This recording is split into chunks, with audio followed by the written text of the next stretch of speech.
Baik, Assalamualaikum warahmatullahi wabarakatuh.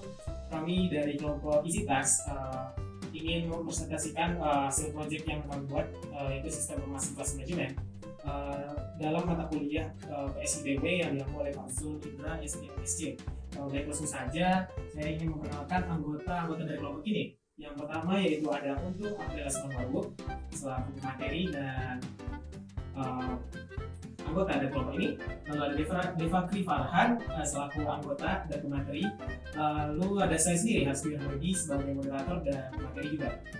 Selanjutnya saya akan menjelaskan apa itu aplikasi EasyTask. Aplikasi EasyTask ini merupakan sistem informasi kelas manajemen, yaitu sebuah sistem yang diakses melalui web browser untuk mengelola dan mengorganisir berbagai aspek kegiatan pembelajaran di dalam kelas secara digital. Nah, sistem ini juga memungkinkan pengguna seperti guru, siswa, dan administrator atau bisa juga mahasiswa untuk mengakses informasi dan mengelola kegiatan kelas dari mana aja selama terhubung dengan internet. Nah, untuk guru sendiri itu sistem ini bisa diibaratkan sebagai asisten yang super efisien. Mereka bisa mengunggah tugas, terus ujian, lalu memanage siswanya tanpa perlu teriak-teriak atau nulis di papan tulis. Jadi waktu guru itu bisa lebih fokus dan lebih efisien lagi. Lalu untuk siswanya itu siswa itu tidak perlu tidak ketinggalan info lagi mengenai yang diberikan guru seperti tugas-tugas tadi. Lalu administrator ini, jadi sekolah itu tidak perlu repot-repot untuk memantau semua kegiatan yang ada di dalam sekolah. Jadi secara garis besar itu sistem informasi manajemen yang kami buat ini, yaitu EasyTask, itu dirancang untuk mempermudah dan memperlancar semua urusan di dalam sekolah, di kelas ataupun di kampus. Oke. Baik, selanjutnya penjelasan mengenai latar belakang kenapa kami membuat program atau sistem ini adalah yang akan dijelaskan oleh Untung. Pada Untung dipersilakan. Baik, terima kasih atas kesempatannya. Di sini nanti saya akan menjelaskan latar belakang kenapa sih kami membangun aplikasi EasyTask ini.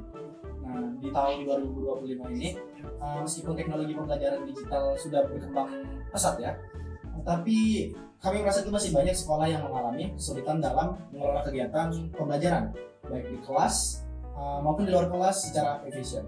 Nah, sistem yang digunakan ini saat ini masih terpisah-pisah, di mana pencatatan penugasan juga menggunakan platform yang berbeda-beda. Akibatnya guru menghabiskan banyak waktu ya untuk menginput data yang berulang kali, sementara siswa dan orang tua juga merasa kesulitan untuk mengakses informasi pembelajaran yang dibuat oleh guru secara terpadu. Oke, selanjutnya apa sih segmen pasar dari aplikasi yang kami kembangkan? Segmen pasarnya yang kami buat tuh tujuannya adalah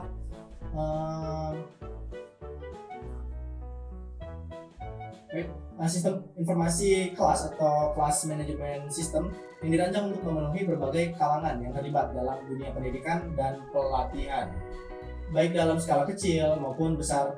Dan target utama sistem ini adalah seperti sekolah, seperti institusi pendidikan, baik sekolah negeri ataupun swasta, juga ada lembaga pelatihan seperti kursus online seperti itu, ataupun juga ada guru dan pengajar, juga bisa kayak guru freelance gitu, ataupun guru privat. Jadi secara kesimpulan, segmen pasar dari aplikasi ini lumayan besar, yang pastinya menyangkut dengan dunia pendidikan, baik itu pendidikan formal ataupun non formal. Lanjut, di sini ada kelebihan dan kekurangan dari aplikasi kami, dan untuk kelebihan dan kekurangan dari aplikasi kami akan dijelaskan oleh Devakri. Kepada Deva, disilakan.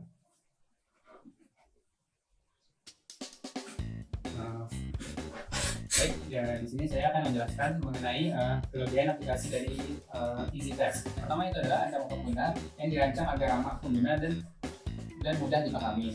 Selanjutnya yaitu adalah manajemen multi-kelas, yang dimana ini memudahkan dalam mengelola banyak kelas sekaligus, terutama untuk proses administrasi di akhir semester. Kemudian selanjutnya ada manajemen peran pengguna, yang di sini melibatkan 3 jenis pengguna stakeholder, yaitu admin, guru, dan siswa, yang dimana admin itu memiliki hak akses yang paling luas. Baik, selanjutnya kepada fitur dan demo kami. Bisa dilihat ini adalah tampilan atau home pada aplikasi kami. Di sini terdapat menu tombol untuk logout, jam, dan menu login. Kita bisa memilih untuk login sebagai siswa, pengajar, ataupun admin. Di sini saya akan mencoba untuk login sebagai admin terlebih dahulu. Saya akan memasukkan username dan password yang sudah disimpan di dalam database kami.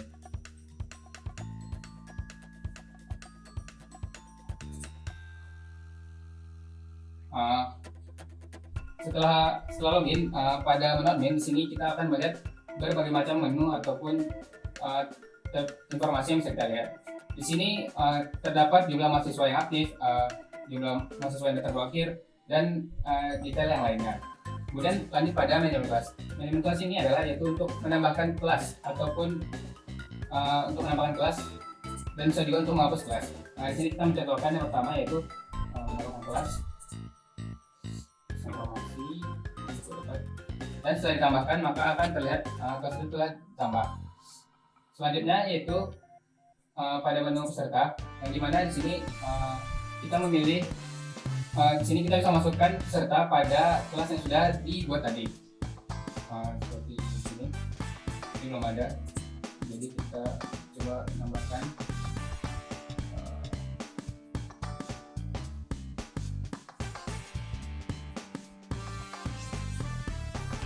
Dan juga men-set passwordnya.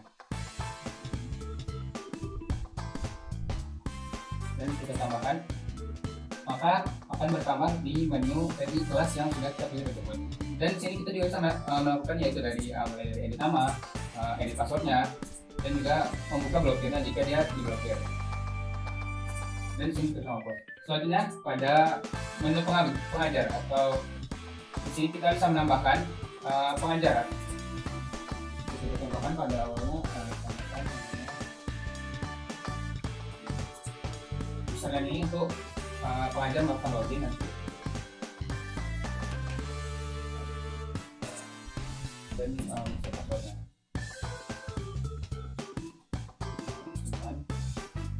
Maka jika sudah bertambah sebagai pengajar, dan sini juga bisa melakukan mengubah atau mengubah detailnya, menghapus, dan mengecek jumlah pengajar yang tersedia.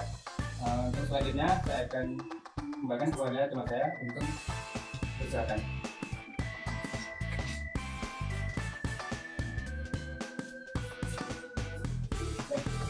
Di sini saya akan menjelaskan soal assessment. Sebelumnya kami menjelaskan bahwa aplikasi Kamigo ini adalah aplikasi menggunakan PHP, dan pada PHP ini kami pakai framework Laravel, khususnya Laravel yang ke-11 ya. Jadi di sini kami menggunakan database yang dimana tuh kalau teman-teman bisa lihat ini, database-nya pakai database SQLite. Oke, balik lagi. Di sini ada juga yang namanya fitur soal adjustment. Nah, soal adjustment ini kita bisa ngapain aja. Itu yang pertama ada bisa nambahkan mata pelajaran apa. Nah, setelah nanti kita tambahkan, misalkan ini mata pelajarannya ilmu lingkungan misalkan ya, dan mitigasi bencana itu simpan. Nah, nanti udah ditambahkan mata pelajaran atau mata kuliahnya.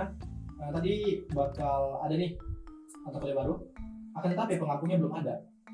Nah, di mana nambahkan pengampunya? Itu ada di edit soal seperti itu. Nah, di edit soal kita bisa nambahkan soal, dan juga kita bisa atur siapa pengampunya, atau siapa pengajarnya, atau siapa dosennya gitu. Balik lagi nih soal adjustment dulu. Oke, itu tadi ilmu lingkungan misalkan ya. Misal kita mau nambah soal nih, tadi saya udah menyiapkan beberapa soal. Oke, di sini.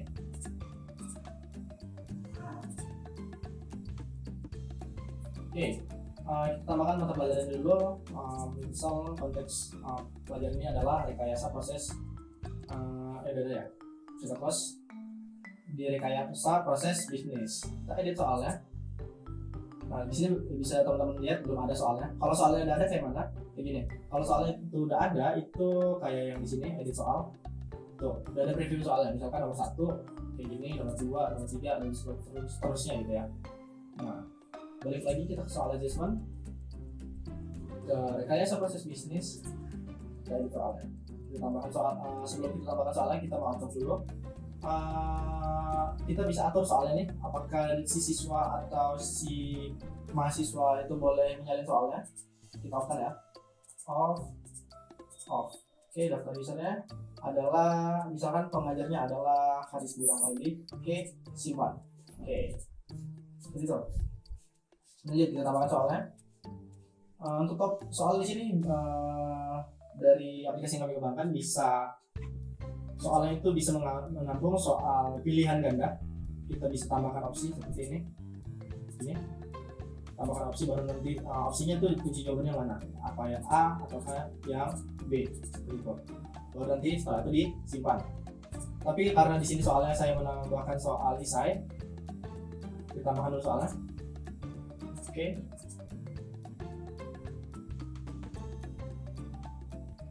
Kita pilih tipe soalnya. Soalnya ada soal isai. Oke. Mantap soalnya. Oke, ini soal nomor 1, salin, paste, simpan. Kalau teman-teman mau tambahkan gambar juga bisa banget. Kita tinggal tambahkan di sini. Select mana gambar yang mau ditambahkan. Seperti itu. Total. Setelah tadi disimpan, pastikan disimpan, baru kita tambahkan soal. Kalau dia tidak ditambahkan soalnya, dia bakal terjadi error, dimana nanti soalnya nggak tersimpan walaupun nanti tadi udah kita paste. Misalnya soal nomor 2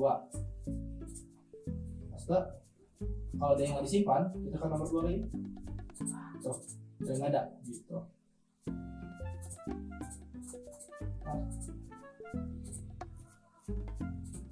Oke, lagi media. Pilihkan dulu tipe soalnya adalah soal isai, baru kita simpan.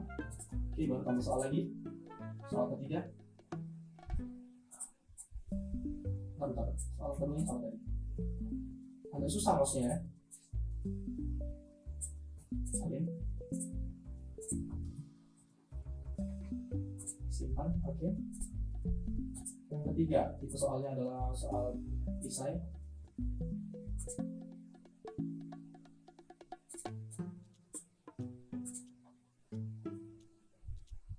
Simpan. Sama soal lagi, soal keempat.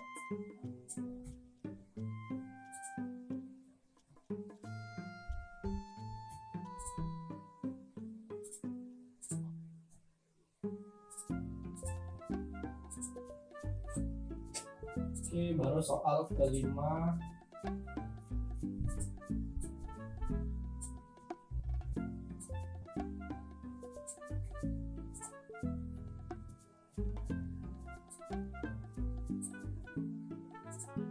Tipe soalnya soal isai, paste, baru kita simpan seperti itu. Nah, tadi pastikan pengajarnya sudah diatur. Oke, bersimpan. Cek dulu daftar usernya Aris aja. Ini daftar usernya, si pengampunya, baru kita simpan. Oke, soalnya juga udah. Baru setelah tadi soalnya dibuat, baru kita tugaskan seperti itu. Nah, kalau tadi udah dibuat, kita bisa cek lagi. Tadi ada soalnya di rekayasa proses bisnis ya, misalkan ya. Sini kita bisa preview soalnya. Ini soal nomor 1. Salah satu tanda paling memudahkan proses bisnis secara visual adalah titik-titik seperti ya. Kita bisa jawab karena tipenya tadi adalah isian atau isai, jadi nggak perlu opsi gitu ya. Lanjut kita ke penugasan. Nah, di sini si admin bisa menambahkan penugasan kepada si siswa. Misal kita klik nih penugasan, pilih kelas yang mau ditugaskan yang mana. Misalkan kelas A. Kalau misalkan ini dalam konteks ujian ya, kita mau ujian nih. Nah, nanti dijadwalkan tambahkan ujiannya kapan, untuk kelas mana dulu. Misalkan aku mau kasih kelas A. Oke, kita pilih. Baru apa mata pelajarannya. Nah, tadi perlu diketahui bahwa soalnya udah kita buat di mata pelajaran tertentu. Jadi coba diingat lagi, tadi kita pakai rekayasa proses bisnis kalau nggak salah soalnya. Oke, ini kita pilih nih. Baru pilih tanggal mulai. Tanggal mulainya misalkan sekarang. Baru jamnya kapan mulainya. Misalkan dari sekarang jam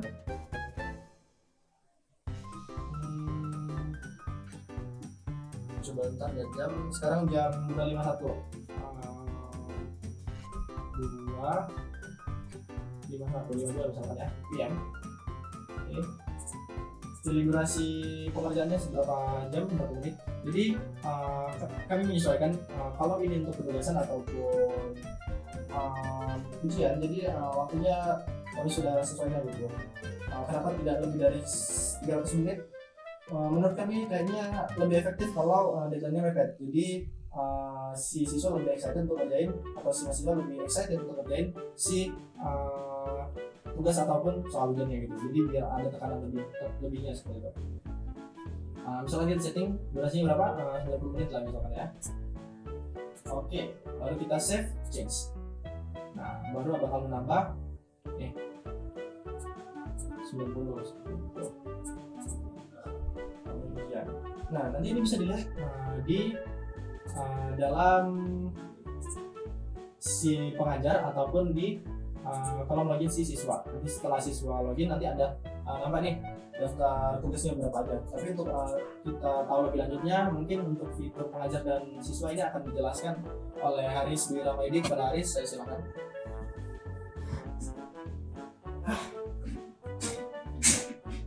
Baik, selanjutnya saya akan menjelaskan fitur dari pengajar dan siswa. Terutama itu kita login dulu sebagai pengajar. Sebagai pengajar dengan username, nama saya, dan passwordnya.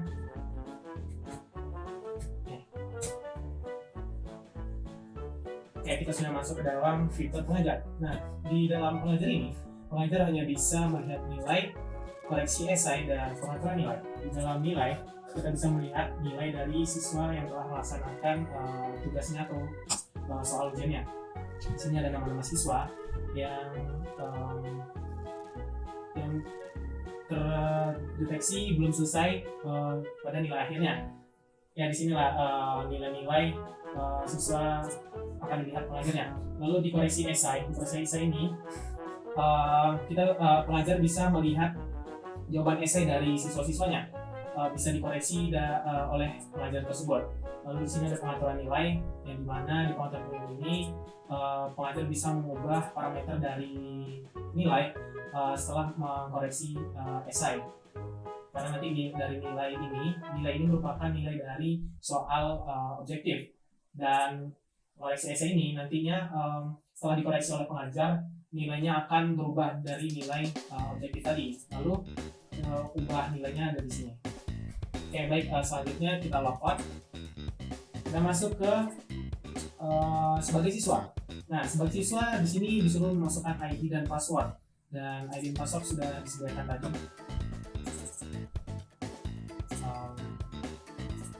Ini dia ID-nya. Kita masukkan ID. ID ini didapat dari admin yang telah membuat ID siswa tersebut. Yang sudah dibuat tersebut berada di dalam database. Jadi password yang telah dibuat admin, kita masukkan.